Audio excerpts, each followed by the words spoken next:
তিনবারের সাবেক প্রধানমন্ত্রী, গণতন্ত্র, সার্বভৌমত্ব এবং বাংলাদেশের মর্যাদা রক্ষায় অতন্ত্র প্রহরী আপসীর নেত্রী বেগম খালেদা জিয়া ভোর ৬টার সময় শাহাদাত বরণ করেছেন। ইন্না লিল্লাহি ওয়া ইন্না ইলাইহি রাজিউন। গোটা জাতির মতো আজকে আমাদের সরকারে যারা আছেন আমরাও গভীরভাবে শোকাভিভূত।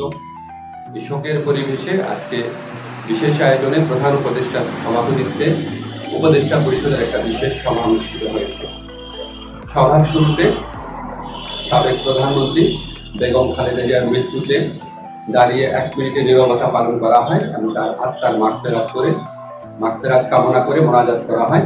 মোনাজাত পরিচালনা করেন আমাদের ধর্মমন্ত্রী। সবাই বেগম জিয়ার মৃত্যুতে আগামীকাল থেকে ৩ দিনের জন্য রাষ্ট্রীয় শোক প্রস্তাব গৃহীত হয়েছে এবং আগামীকাল সাধারণ ছুটির ঘোষণার সিদ্ধান্ত হয়েছে। সবাই বেগম জিয়ার মৃত্যুতে একটি শোক প্রস্তাব গৃহীত হয়। শোক প্রস্তাব পাঠ করেন আমাদের তথ্য এবং পরিবেশ উপদেষ্টা। সবাই সিদ্ধান্ত হয় যে বাংলাদেশের যত দূতাবাস আছে পৃথিবীর বিভিন্ন প্রান্তে সেখানে শোক বই খোলা হবে।